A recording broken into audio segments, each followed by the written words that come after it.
location at the ground floor of the ministerial complex, where the former cafeteria used to be. So many of the services are offered there. As a result of that, we have had some degree of disruption to services, and we have tried in earnest to maintain the essential services and to maintain all of the necessary operations of the Ministry of Education. And we know that our staff had to be straddling between those two locations to effect quality service. Nonetheless, they have done so since April, and we commend them, thank them for their patience and dedication in executing those duties. And we thank the public for understanding. Probably they may have had to make one or two more visits than would have been most ideal, but we thank all of you for your understanding in this period. We anticipate that in short order, as we collaborate with our other stakeholders and other ministries, that those repairs will be completed well in the early parts of this term, so that we'll be back to operating from the central ministry. We want to take the moment to congratulate all of the successful students at the recently concluded CSEC examinations. Quite a number of our students did well, and while the ministry has not yet sent out an official release because only the preliminary reports have been drafted, and so I will not comment at length on those because they are normally exercises to double check and modulate and moderate all of the queries that can result from different territories before CXC puts out its final and approved results. But I want to congratulate all of the students who've done well, who've attempted and succeeded to various degrees. We congratulate you. We congratulate your principals, your teachers, your parents, and the entire school community for your successes in the just concluded CSEC examinations.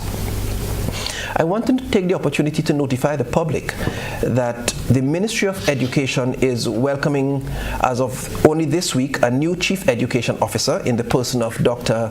Diane Abel Jeffrey. Dr. Jeffrey is a long-standing educator. In fact, her most recent stint prior to being appointed by the Public Service Commission to this new role was as principal of the St. Andrews Anglican Secondary School. She served or was serving at the time as president of the Caribbean Principals of Secondary School, Principals Association of Secondary Schools, and the Grenada Principals of the Grenada Association of Principals of Secondary School, GAPS. So she's no stranger to the education circuit. We welcome Dr. Diane Abel Jeffrey, and we look forward to her joining this transformative process within the Ministry of Education. So welcome to her. We also want to put on record our thanks to the recently retired Chief Education Officer, former Chief Education Officer, Mr. Dominic Jeremiah, who served for just under 2 years in that post. He, prior to that position, was a long-standing principal of the Presentation Brothers College, and he too served as president of GAPS and CAPS. But we want to thank him for his dedicated service within the period, as he has now moved into retirement. We want to wish him well as he continues his future endeavors. We know that individuals like him will always find ways to continue to be engaged. Additionally, we want to thank Ms. Kathy Ann James, who was or is the Deputy Chief Education Officer for School Administration, and she acted in that post within the last few months while we awaited the transition. So thanks to her. Now I quickly want to talk about the reopening of school, and we are happy to announce that all schools are scheduled to be reopened on Monday, September 1st, 2025. All schools across Grenada, Carriacou, and Petite Martinique are scheduled to be reopened on Monday, 1st September 2025. We are always keen on ensuring that we minimize and we eliminate the unnecessary delays in reopening of school, since we want to ensure that we maximize on the contact time for the teaching learning process. So all schools will be opened, and in fact teachers have already assumed their positions within the last week, and they've reported since the 25th of August to facilitate effective planning during that period. So thanks to all of them, and we look forward to a full reopening of school on the 1st of September. Just to let you know that there are some schools across Grenada, Carriacou, and Petite Martinique where there are some upgrades, infrastructural upgrades taking place, none of which, I'm quick to say, will interfere with the planned reopening of school. So those infrastructural upgrades are simply for the purposes of information that, as you will be aware, we have the Grenada Christian Academy being constructed in the Pearls area. We have the St. Andrew's Anglican Primary School. The construction is taking place, and there were some adjustments that had to be made, but that too is behind us, and we will see full resumption in shortest order to the works there. We have started works at we have started some work at the Caliste Government School, so that's on government. We have started some preparatory work for relocation of students and the eventual reconstruction of a new building there. So all of these upgrades are taking place, but I repeat, they are not going to interfere with the planned reopening of school. Contingencies have been put in place to ensure that school continues in all of those circumstances. And in fact, the constructions are taking place off the sites where school is taking place in most of these instances. There are some other upgrades taking place, and I don't want to go into all of the details right now, but in several other schools we are doing some measures of remediation, but none of those will affect the resumption of school. So at this point, I want to talk a little bit and upgrades, and I want to just pull this document because we are happy to announce that in 2025, within this year, we have been able to see the regularization of 216 teachers across various levels of the system with effect from January 2024. 216 teachers in 2025. Now, this comes after a previous batch of 112 regularized in 2023. And this means that those teachers will get instruments of appointment that will allow them to be entitled to the previous pension arrangement, and hence the date of their appointment is important. So we are happy to be able to do this, and it shows our government's commitment to giving good working conditions to our staff, and particularly our educators, to ensure that they are in a position to give of their best to our nation's children. But not only have we regular in 2023 and 2025 respectively, those are persons who had taught for over 5 years and who had been successfully appraised, positively appraised, and who had all the requisite requirements. Now, the 105 that are currently being processed are persons who have taught for less than that, but who themselves are being positively appraised and who meet the requirement. And once we get these 105 teachers regularized, we will be current, we will be on par, and we will be in a position to continue to upgrade and regularize teachers as per normal once they make their 2-year probationary period, as the case might be. So this is a very, very outstanding achievement for the Ministry of Education and for the Government of Grenada that we are happy to report.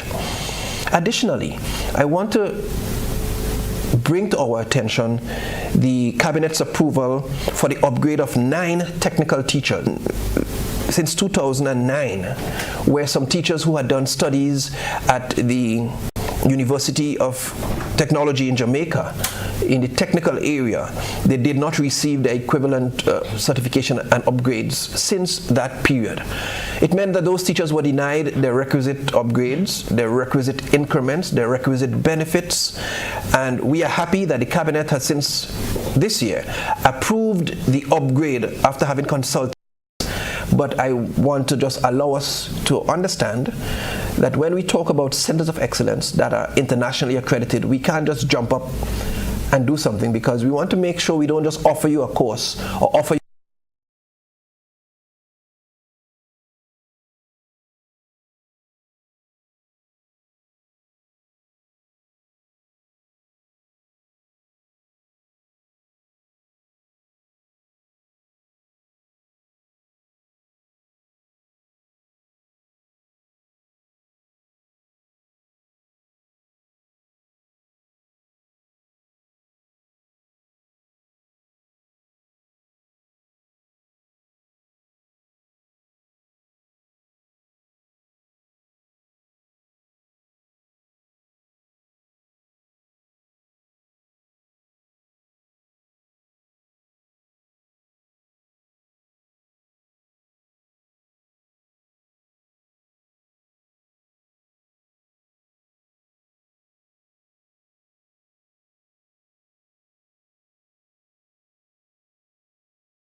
your program.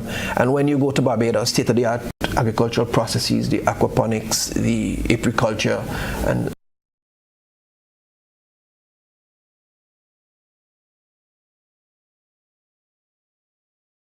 some of those modern techniques, technology in agriculture, some of those things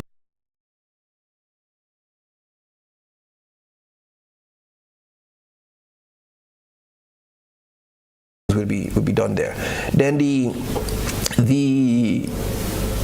marine school that we've discussed, that too targets the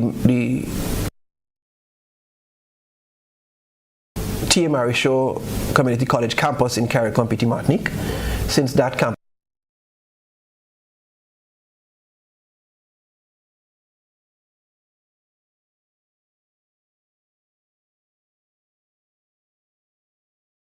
was totally destroyed during Hurricane Beryl. So there are designs already being contemplated for the reconstruction there, and we have engaged, our team has engaged some of the marinas and some of the fisher folk community in Carriacou, as well as the college community, to contemplate how we make that a center of excellence for marine studies, so fishing, boat building, and we would appreciate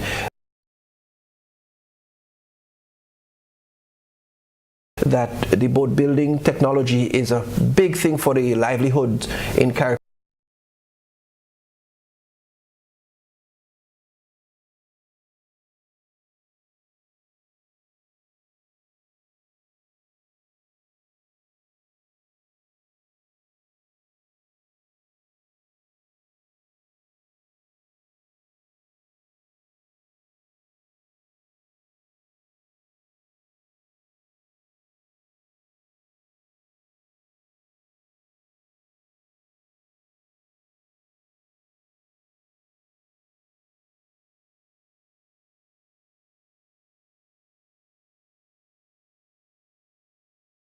competing Martinique, and the fishing too. And so quite a lot of income passed through lending given those devices. But on this occasion, we've learned from that lesson, and we are ensuring that the grade of the devices, the grade of the laptops, they're really strong and durable, and students will be provided, from 1 and 2 students will be provided with that. The students who already have their devices, the other devices, will get to keep them, because we want to phase in improvements to e-learning within the system in a very sustainable manner. So we don't want to just broadside everything. We want to systematically do this, and we've chosen to do that with the Form 1s and 2s. So they would get a laptop, but they would also receive e-books, electronic copies of the books in keeping with the book list. Now, and that's a major improvement, because previously there were some versions of e-books, but they never aligned with the book list. They were e-books that we were told had comparative content material to the curricula. But we found that the uptake for those, the uptake was not as good, simply because teachers had double work. They had to go to their textbooks, and probably they found it on page 12, and they had to go through the ebook and say, well, that content is likely to be found on page 32. So students had to face this double work, teachers had to face the double work, and we think that was one of the contributing factors to the low uptake of the ebooks. But now this problem will be eliminated, because the ebooks that are going to be installed on the devices will be the ebooks in keeping with the actual book list recommended textbooks. And so those will be in the core subject areas. There'll be mathematics, English A and B, geography, social studies, integrated science, agricultural science, home economics, Spanish, French, textiles and clothing and fashion. All of these books will be available in e-copy, uploaded on the laptop that will be provided to all Form 1s and 2 students. For the other students, the book program continues as per usual. The rental services that continue to exist, circulating the books in the system, that continues. And in some cases, we have been able to replenish the stock of some books, so those will continue.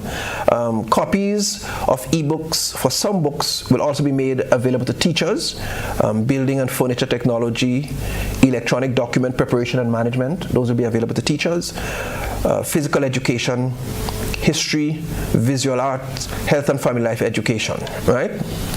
We want to point out though that the following textbooks will not be available on e-copy: Student Atlas for the Caribbean, Collins, CSEC Geography Atlas Workbook. So those are workbooks we're talking mostly. Tricolor Edition 5, Student Grammar in Action Workbook from Oxford University Press, and KI Quaderno. It's a workbook. Those will not be available on e-copies, right? So interestingly, the laptops, let me get back to that, will be made available to students and their parents through a cost-sharing arrangement. Now, it's been our experience that persons appreciate things better when, for some reason, they pay some measure for it. And we found that under the previous models where they were just totally given, many of them were broken, many of them were mistreated. And while we do not want to make the cost-sharing arrangement prohibitive, what we are going to do with the permission of the cabinet is to make sure that the government, the ministry, absorbs the greater part of the cost. So it might be as much as, out of every $10, we might pay $6 or $7 and the person would have to pay $4. Just to make sure that we make it easy for every person to acquire their laptop, and then it becomes yours. It's not the ministry's laptop. It will be your laptop once you complete that 30 or 40% payment, as we will finally communicate to you. But we would have a guarantee, a warranty of 3 years in keeping with manufacturer's specification. So if anything were to happen, the ministry will still assist in ensuring that replacements are done in keeping with the warranty. If it's found to be negligence and all of that, of course, once the person completes payment, it will be their laptop. And if parents feel they don't want to be part of this arrangement, they're free to say so. But we just feel it's a very useful way as we seek to modernize the educational landscape and make access to education and the digital learning space a lot more readily available for our teachers and our students. So I'll rest here, and if at some point any member of the public or anybody has additional questions, we'll be happy to respond to them. Thank you very much, and I will pass to PS St. Louis Ned. Thank you, Minister, and let me say good morning to all persons viewing this program. Special good morning to the parents, teachers, and the students who are, I imagine, quite eager to begin school next Monday. Good morning also to members of the media. And Minister, thank you very much for your support and your leadership within the Ministry of Education. I want to join with the Minister at this point in time to commend the staff of the Ministry of Education for their outstanding work and commitment during this period. And it is my duty at this point in time to give a bit of update, to follow on with the updates that have been so far provided regarding programs that we have, initiatives that we have within the Ministry of Education to support the students as they go back into school. Now, the Ministry of Education, we are quite big on access to quality education. That is a priority for the ministry, ensuring that every student has access to quality education. And a lot of what I would present at this time falls squarely within that, making sure that every student has access to education, but not just any education, a quality education. So to begin, an update on the School Supplies and Uniform Assistance Program. We are very pleased to let the public know that this program continues, and to date we have had 2,750 applicants in the system, for which we have already issued 2,326 QR codes. Now, for those of you who have participated in this program before, you will know that the QR codes are necessary for you to go to the various stores to purchase the school supplies for the children. So you present it, it gets scanned, you're able to walk away with the materials for the students, ensuring that they have what they need for the start of school. We are pleased to say also that the value to date of those QR codes, the support that we've given for school supplies and uniform, is in the region of $500,000 to date. The ministry continues to process requests for those assistance, and so if you have submitted a request and you have not yet received your code, do not worry, they will be on the way soon to you. So as we speak, the team continues to work releasing the codes. I'd like to give an update also on the school feeding program. Now, we know that in the previous year or so we have had some hiccups. The Ministry of Education will be the first to admit that the program is not a perfect one in terms of implementation, meaning that we have had glitches and we have had challenges.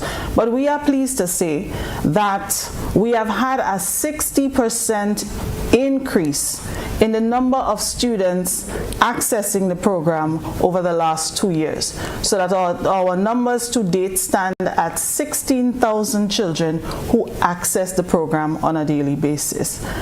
Expenditure in excess of $3 million so far. We have continued to provide support for the program in terms of, over the last year, the last academic year, purchases of new equipment, appliances, utensils, etc. In Carriacou, for instance, where a lot of what we had before was lost, we were able to restore many of them, and we continue to add to our supplies and stock. We'd like to let the public know also that as of today, supplies have already been delivered to many schools in preparation for the start of school. So it is the expectation that when school begins on Monday, the school feeding program will be in full swing. We will also come back to the public to inform of some additional initiatives that we will be putting together as part of the Healthy Start program, that the school feeding is just one component of it. So again, we intend to continue improving the effectiveness of the program so that we can serve as many people, as many students as possible, ensuring that, one, there is no excuse for not attending school because of no food or not having the necessary supplies. In terms of a quality education, I'd like to focus on some of the curricular reform initiatives that we have been undertaking within the Ministry of Education. And again, this goes towards access to quality education. I am sure many people would have noticed that our system, the education system, we have been having a challenge with mathematics, performance in mathematics. The Ministry of Education has chosen to focus on mathematics in an effort to improve the performance of our students. One of the things that we undertook within the ministry was a research, a study of what are the practices within mathematics, teaching of mathematics within a select sample of primary and secondary schools. Now that research conducted by our very own Dr. Andre Martin revealed that we had a number of systemic gaps with mathematics that needed some targeted intervention. In July 2024, the Ministry of Education hosted a national math symposium. It was the first of its kind held in Grenada, with over 250 stakeholders participating in very lively and interactive discussions about mathematics and what can be done to improve the performance. The intention of that exercise was to give us some more information and ideas about how we can develop a strategy, or what we can place inside of that strategy for treating with mathematics and seeing an improvement in student performance over a period of time. For those of you who have been following the results of the CSEC exams, for instance, you would notice that within the last 5 years, we have had a dip in our performance. Granted, it's similar across the region, but we take responsibility for what happens within Grenada. And the dip that we had, the performance in mathematics fell as low as 32%. Preliminary results from CSEC this year indicate that we are at 27.8% pass rate in mathematics. And that is deeply concerning for the Ministry of Education. And as such, you will see in the coming year and following that we will undertake a number of initiatives in an effort to improve the performance, as I've said before, in mathematics. So one of the things that we are looking at is specialization in the teaching of mathematics at the primary school. Now, it has been a tradition in Grenada that primary school teachers will teach every subject. So the students remain in one class and they're taught by the same teacher every single subject.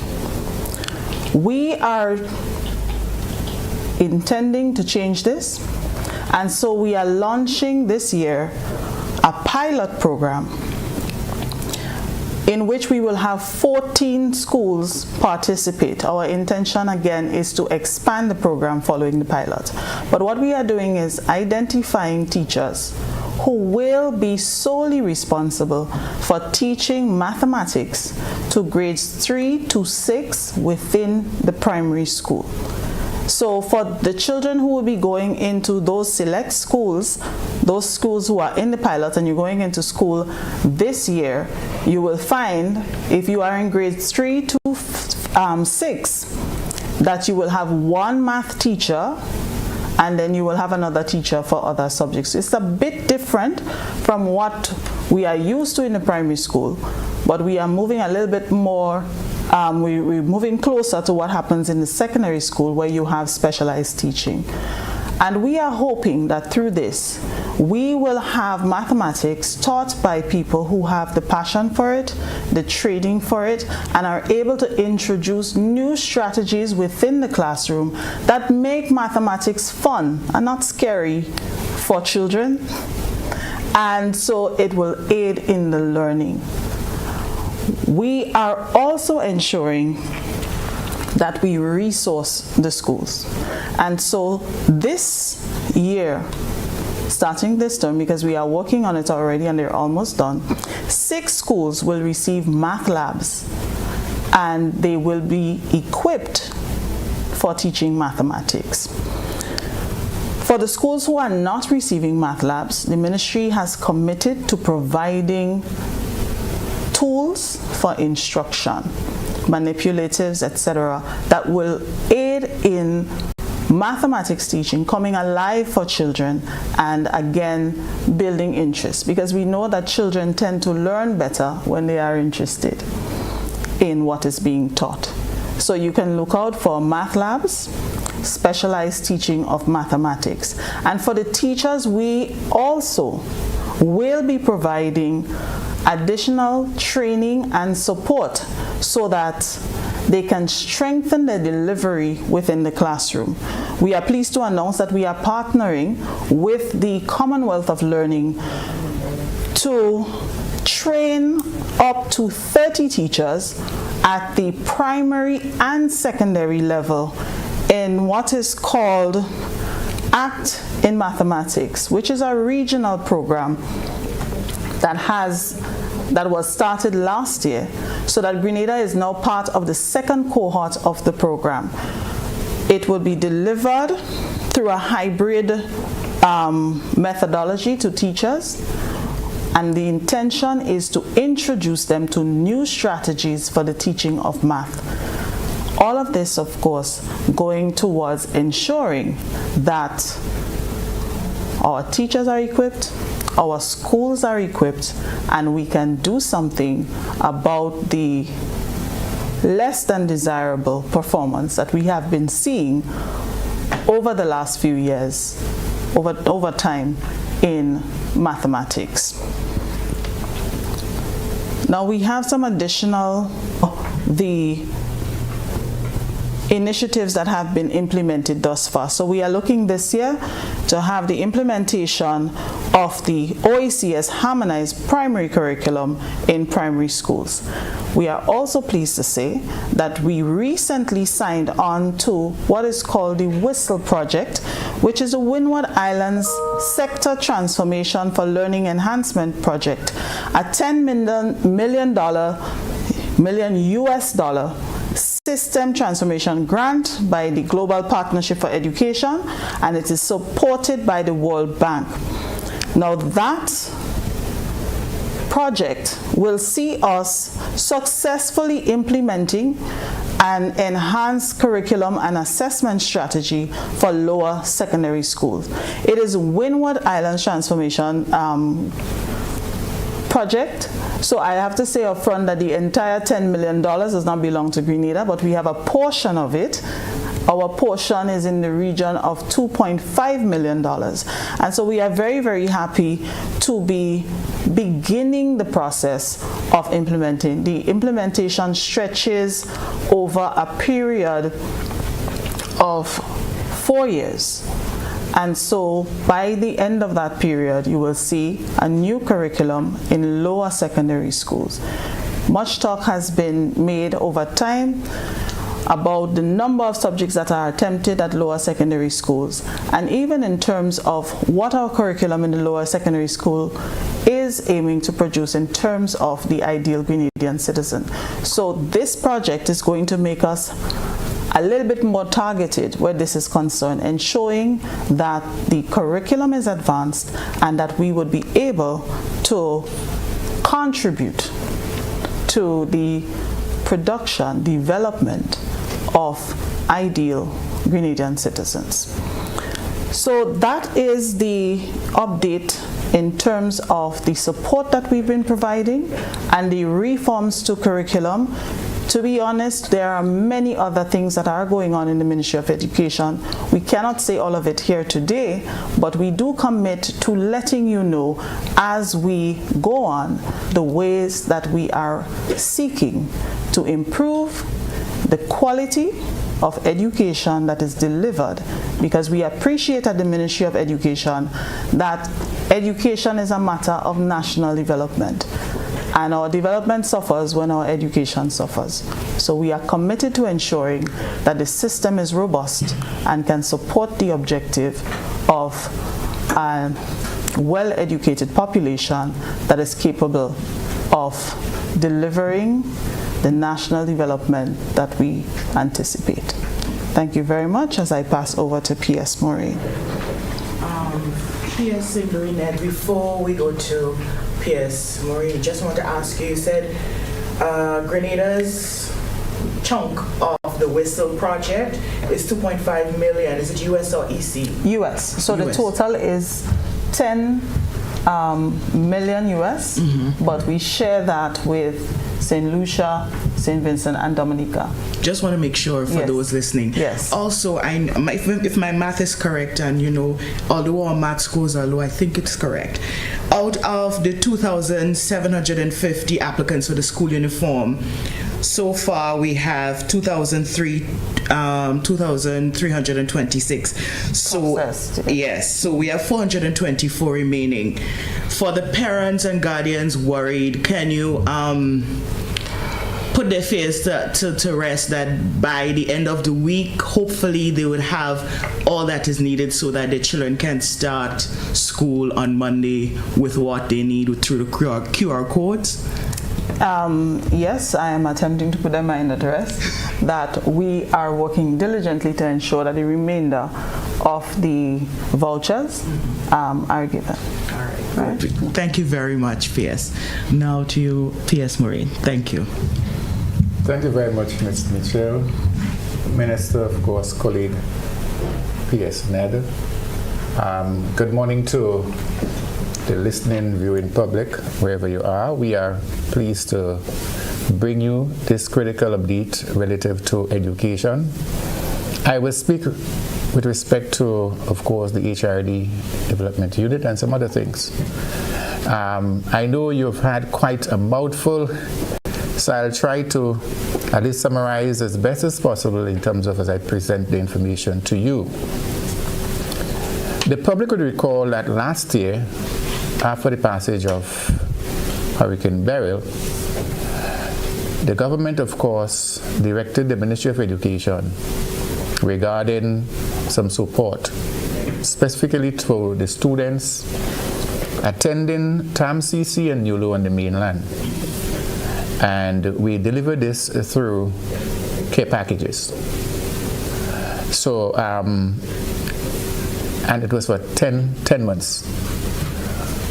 Our tally, of course, the group of students, beneficiaries, they also receive a laptop.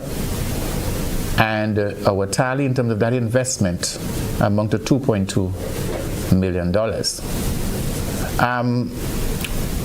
We just feedback from, of course, the recipients. We know that they appreciate it and it was a tremendous benefit. As a matter of fact, some of them reveal that there's no way they would have been able to come to college. Of course, we've been talking a lot about it relative to that agreement with Monroe University and the first generation scholarship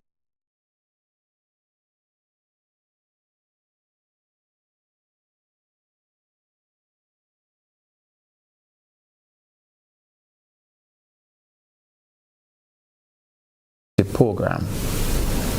We've started January. The agreement speaks to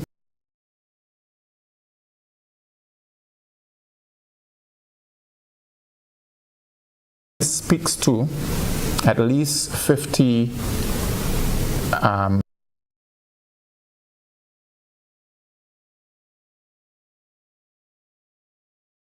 awardees in the undergraduate level, but we started in January this year, and due to the intricate process involved in ensuring that who are to benefit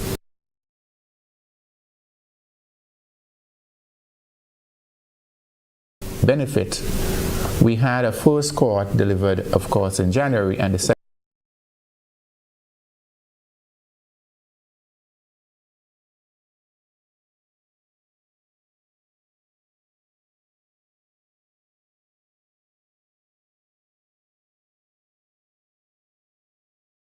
second one to make the 50 up in April. This time we are processing now for the new academic year, and hopefully we will then iron out in terms of how the academic year when we start. So we've just started, we just completed the process of that rigorous process. We had 193 applicants for that scholarship award, and it was a very time-taking, difficult process to make sure that the persons who are so deserving of the scholarship are the ones receiving it.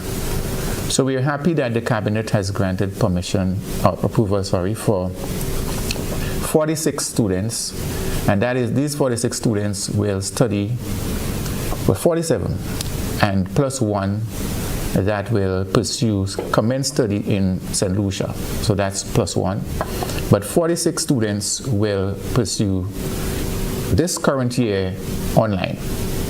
We're also looking at some 14 students who have expressed interest in studying, of course, on campus.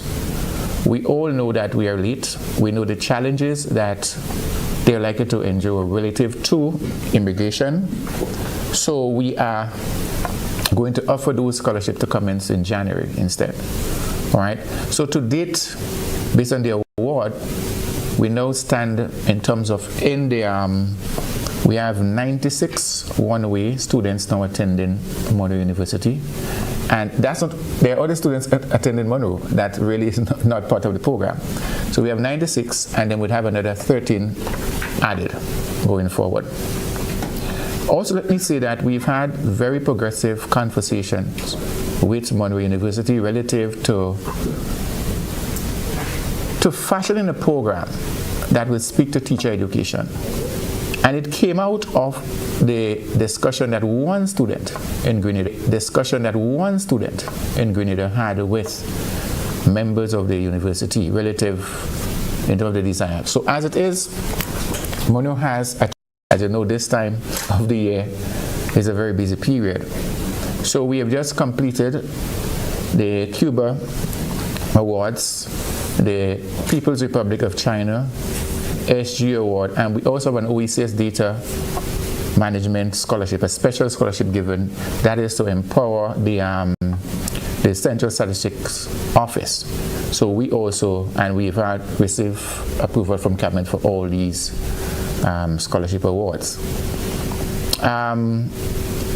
We have been working for the last 6 or 7 months steadfast in terms of national scholarship strategy. We are very advanced in that. We've had some exciting consultations with both the public and private sectors, and we're happy. We are still, of course, trying to solicit from ministries and government departments in terms of the strategies that we think will benefit from such a strategy. But while we do this also, I want to announce that we are happy under this arrangement to speak to a program that we have just entered into with one of our local service provider, that is the Center for Development and Certification Training. Most people know it as CDAT. And CDAT will be delivering a program in leadership in education for school administrators in collaboration with the University of the Commonwealth Caribbean. So the certificate will be through that. And this came on the backdrop that one of the requirements to be a principal, you must have some sort of certification in leadership. Now, a lot of our practitioners, I should say, already possess a first degree. So as I'm to the next first degree, that to me is really asking a lot for nothing because you'll be at the same level. So we have decided to work through CDAT. And the good thing about this program delivery, it'll be competency-based. So we have had screened some 30 principal and prospective principals who are going to benefit from that program, and we're excited about it, and we say thank you very much to the executive director, that is Mrs. Joan Gilbert, for working with us, as well as the University of the Commonwealth Caribbean in delivering this program, tailored for, of course, our local education practitioners. Similarly, we have had a very progressive conversation with the University of Guyana. And I want to, on this platform, say thank you to the Vice Chancellor, that is Professor Mohamed Martin, as well as I like to say our own Dr. Nigel Grave Sandy. We've worked to get in a program started again for our teachers, where we're going to give some advanced diploma programs as well as primary and specialization. So we have had a look at a degree, for example, in primary education, degree in secondary education, degree in mathematics education, degree in modern language. So we have all of this specialization component of Guyana. The beautiful thing about this is that they are already agreeing to deliver the program blended.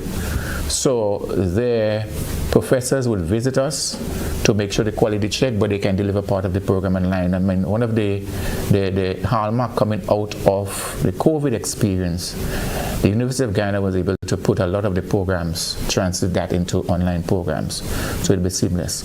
We're also working along with Labucan Training Center. They have just commissioned the wonderful allied health facility, and we've had conversation with the Ministry of Health because, as you know, the department focus not just on education, but we train for the entire public service as well as the general public. So we are looking for towards that conversation in terms of concluding an agreement where we can begin to offer that kind of training. Also, we've started initial conversation with the head and program director of UTech Jamaica, and that one is exciting for us because that is one of the premier technical training institution in the region. So we have a few students who have been there, but we started the conversation, and the head has assured me that if we could get a cohort of teachers in particular, they would do similar to something that what Guyana is doing, do a blended approach where they can deliver, this program. In terms of Guyana, we are more advanced, so we have draft MOUs and draft agreements and so on to consider. We have not gotten to that stage yet with Jamaica. And so we're working still with some other institution in the region that we've identified to offer that kind of training to us. But for now, we have not had any far-reaching discussion with that is concerned. The last two things I want to mention, I of course want to say thanks to the people of the community library. We have just held a wonderful summer program. It was very successful by all measure, and I think I want to single out the ladies for their support, for sticking to it, but I also want to recognize some of the past library workers, including people like Ms. Lillian Sylvester and so on, who came on board to ensure that this program was successful. And while we're at it, we're also from the ministry end, we are committed to ensuring that we continue with the upgrade of our community libraries. We have purchased a number of computers where we can be outfitting the libraries with computers so we can offer high-end training for our public. So it's important that we understand. So I want to say kudos to the ladies at the library for working hard, and putting on that showpiece, I would say, for the summer program. The last thing I want to touch on is this, and I think Minister alluded to it earlier, but we know we have been working under trying circumstances, okay? We want to also thank the Ministry of Infrastructure for the work, albeit we thought we could have been at least more advanced, but at least we are grateful, for the support. And as you can see, there are some evidence of work being done on the building as we speak, but we are not where we'd like to be as yet. So I want to thank the staff for enjoying the discomfort that we basically have at the present location. We still try our best to serve the public, even we know that the challenges we face. And I want to say hats off, because not all the time you find people, staff, willing to work and go beyond the call of duty to ensure that we serve the public. They have the challenges, they have the discomfort, but every day they're there working hard. And I don't want to be biased here, but I want to also single out the ladies from the HRD department, because a lot of work gone into this, in terms of preparing, the phone calls and all of that, a lot, and they have always come to the fore. As a matter of fact, when we started, we asked that they work on rotation, because one of the assessment of when it was on the present location, we look at minimizing the amount of human in the space, because what we had one of congestion. But they were there every day trying to ensure that we do what we have to serve the public, and I'm very grateful for that. But the entire ministry, the people who journey there on a daily basis, they work extremely hard, to get. I feel special there, because you kind of more intimate, but at the same time there are discomfort, and we can't pretend that there isn't discomfort. So I want to say to the public to have some patience with us. We can continue to serve you, right? And if you don't have to come to the ministry, you don't must come. But I want to share critical when I say don't, because if you can send an email, if you can make a phone call, it is, it will be a lot more accommodating. But we try to see everybody when they come, and I sure they can tell you that they get top of the line service under the circumstances that we have. So I just want to share, because I know people, for example, we have a few phone numbers I want to share with the public. There's that 07, likewise the Chief Education Officer Secretary, 418-0710. The Secretary, no, the one I give you first, let's just correct that, is the Secretary to the, okay, yes, that's correct. The other one is Secretary to the Deputy Chief, and this one is 417-0739, and of course the scholarship, or the HRD department, I don't want to call it scholarship desk, the HRD department is 417-97. Urge the public to reach out. So we urge the public to reach out.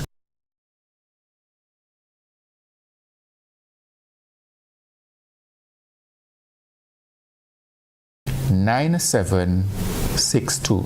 So we urge the public to reach out. Somebody would always answer. And once again, we thank the public for their patience and their understanding during this difficult period. Thank you. Thank you, P.S. Maureen. Just to recap the numbers shared, the number to the Minister's Secretary is 418-0714. To the CEO Secretary, 418-0710. Secretary to the Deputy Chief,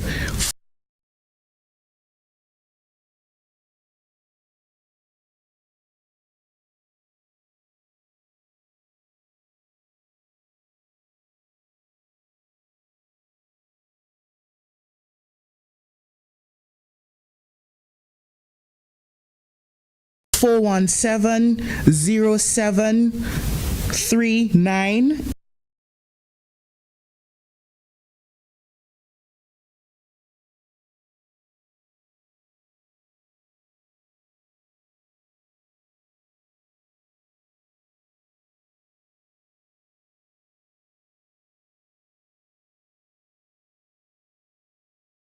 And to the HRD department, that is if you want to find out about scholarships and so.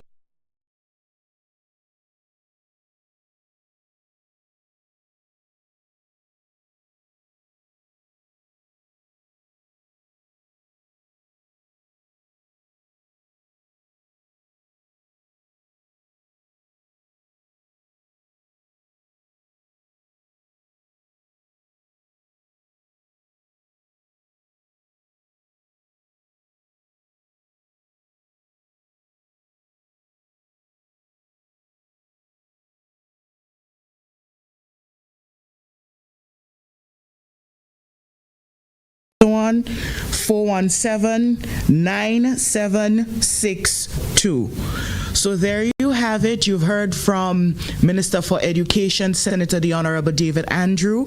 You've heard from PS St. Louis Ned, and you've heard from PS Moraine. Any questions you have? I understand we have 3 persons online so far. We have Linda Straker, we have MTV, and we have WeFM. Please state your name and your media house and go ahead and direct your question accordingly. Thank you very much.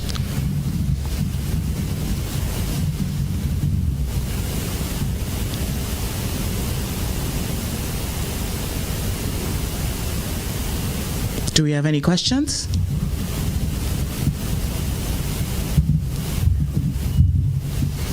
Okay.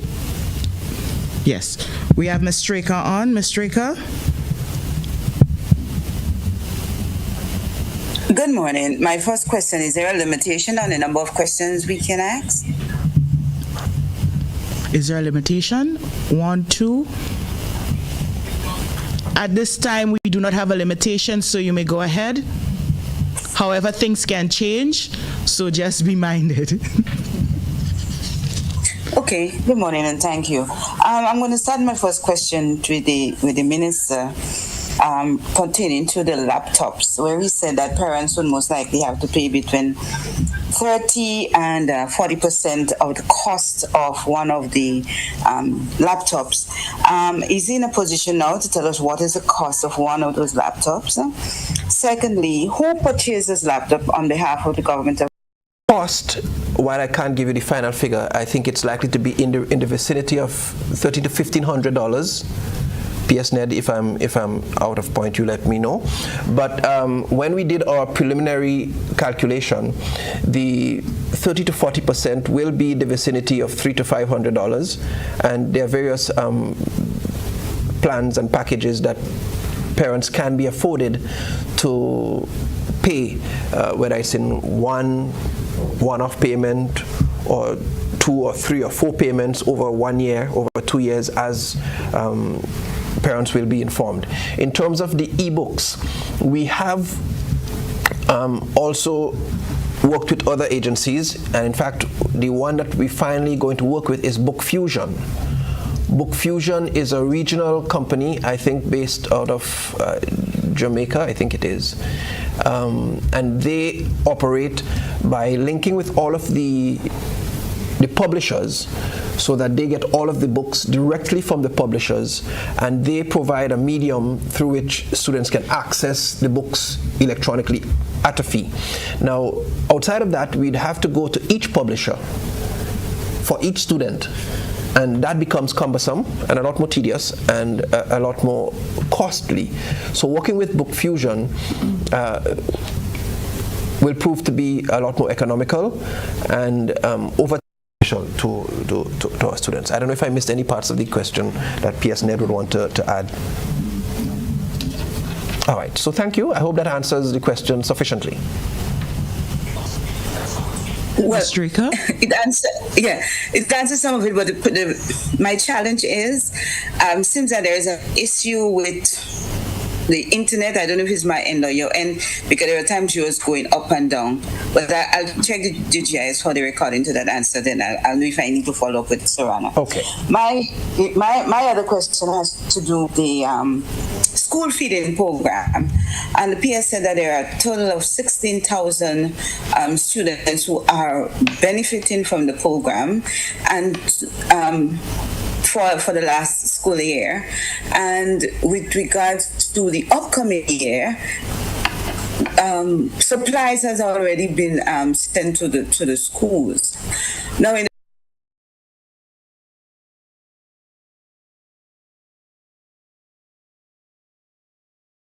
the latter part of the year, I would have seen WhatsApp message where at least 2 principals inform parents that they need to send the children with food because the school program is not functioning. What you have delivered so far